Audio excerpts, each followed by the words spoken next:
Here we are. It's on a Thursday, and I want you to turn in your packet to the place that says combining sentences, and this is your language. So turn into your language paper. You're going to need a pencil and, of course, your brain in there. Okay, put your name on your paper. Beautiful penmanship as always. Watch your slant. Be really careful with your slant. That's important. And keep all your letters sitting on a line. Okay, this is combining sentences. You can combine two sentences that have the same predicate part. The two subjects can be joined with the word and to make one sentence. They give you an example. Kayla rode the bike. Jen rode the bike. Which is okay. But you can make a really nice sentence by saying Kayla and Jen rode the bike. Good. Although it's a little confusing to me.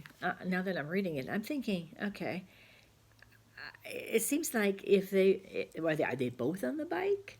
Like one bike with two girls? I mean, that's kind of hard to do. Maybe it should have been Kayla and Jen rode the bikes. Just saying. I don't know. But that's what their example is. So let's work on, see if we can work on this together. Okay, it says draw a line between the subject part and the predicate part. Well, I know how to do that. And then it says underline the subjects that could be joined with and to make one sentence. So let's try that. Here we go. We're going to draw that line. When they say a line, they mean a vertical line up and down. Paul wrote letters. Okay? So what's the doing word? The doing word is wrote.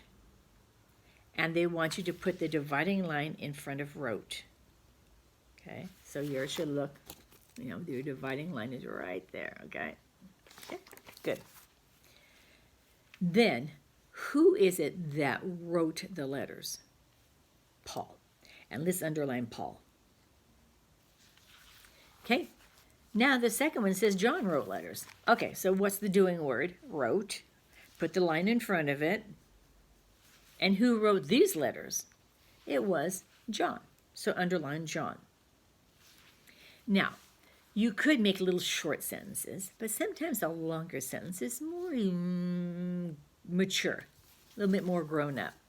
So it'd be a nicer sentence if you could say, Paul and John wrote letters. That's a better sentence than Paul wrote letters, John wrote letters, okay? All right, let's go down to number 2. The boys read the Bible. And this is one of those words, that word read, it also could be read, but I'm going to use it past tense. So we can put the boys read the Bible. What is the doing word? Well, it's read. That's something you can do. So put a line, a vertical line in front of read. And who was it that read the Bible? Boys. Underline boys one time. And just that word, not the. Don't underline the. Okay. The next sentence, the girls read the Bible. Okay. The doing word is read. Put your dividing line in front of read. And tell me, in this sentence, who read the Bible? It was girls. And so a more grown-up sentence would be, the boys and girls read the Bible. Now, you could say the boys and the girls read the Bible, but you might not need the second the. You might just need to say the boys and girls read the Bible. To me, that sounds a little better. Okay, let's move down to number 3. Joshua prayed to God. What's the doing word? What's the verb?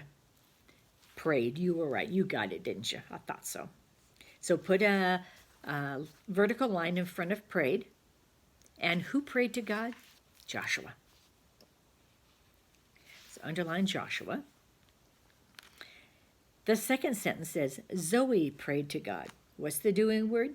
Still prayed. Okay, put the line in front of prayed. The line divides the person from what's happening, okay, the subject from the predicate. Okay, and who prayed to God in this sentence? Zoe. So a better sentence would be, Joshua and Zoe prayed to God. All right, do you kind of understand that? So they're trying to teach you how to make better sentences, not just, baby sentences, if you will, not just little 5-word sentences, but a sentence that has more to say and a little easier to read, a little nicer to read. Okay, let's go down to the next section. Draw a line between the subject part and the predicate part. Underline the subjects and join them with "and" to make one sentence. Now, I'm not going to wait for you to do all that, but I am going to work with you so you know what to do, okay? And then when we're finally done, then you can finish it on your own. But let's walk through it a little bit. Kylie ate pizza. What's the doing word? Ate, right? That's something you can do. So put a line in front of ate. Mark ate pizza. Put a line in front of ate. And then you're going to write this sentence when you have time. Kylie and Mark ate pizza. Other than spelling, what are the 2 things you need to remember? Capital letter. Good job. Period at the end of sentence. Good job. So check and be sure. Always check and be sure. You know, an adult always checks. They do it so automatically. But when you're first learning sentences, you know, it takes a discipline to go back and check and be sure you have a capital letter and a period. So you be that more grown-up kiddo and start always checking to be sure you have a capital letter and a period. Okay, go down to number 5. The boy ran a race. Okay, the doing word is ran. Put a dividing line in front of it. The girl ran a race. Put a dividing line in front of it. Now, in the first sentence, who ran the race? Boy. In the second sentence, you're going to underline boy. I'm sorry. In the second sentence, the girl ran the race. Who ran the race? Girl. Put an underline under the word girl. Now, this is where it's a little bit tricky. You can do either sentence. You can say, the boy and the girl ran a race. Or you could say, the boy and girl ran a race. You make up your mind which one you like better. And don't forget to write it correctly with a capital letter, a period, and of course spell. Okay, that's a good job. Okay, let's look on the back.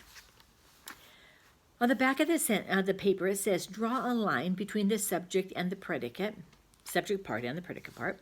Underline the subjects that should be joined with "and" to make one sentence. Hey, guess what? It's just like the front of the paper. Yeah, okay. We already know how to do this, right? All right, okay, well, let's try. Okay, this is going to take us no time because you listen so closely on the first part that you're going to know exactly what to do in the second part. Okay, put a line, and Peter caught fish and Andrew caught fish. Oops, sorry. Peter caught fish, period. Andrew caught fish. All right, so the doing word is caught. Put a line in front of it. In fact, put a line in front of both of them. Okay, in the first sentence, who caught fish? Peter. The second sentence, who caught fish? Andrew. And then you could say, Peter and Andrew caught fish.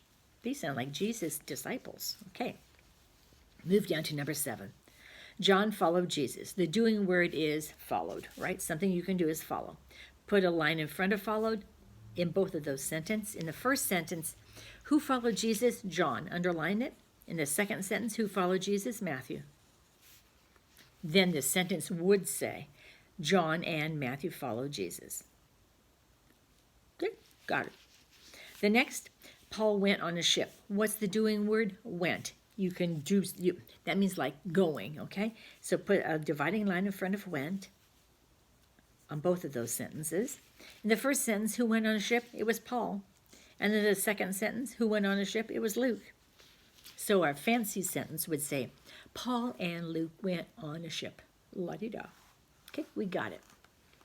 Okay, next section. Draw a line between the subject part and the predicate part. Underline the subjects and join them with "and" to make one sentence. Oh, dear me. Okay, here we go again. The boys went to camp. The girls went to camp. Okay, went, remember? That's your doing word. That's your verb. Put a dividing line in front of them.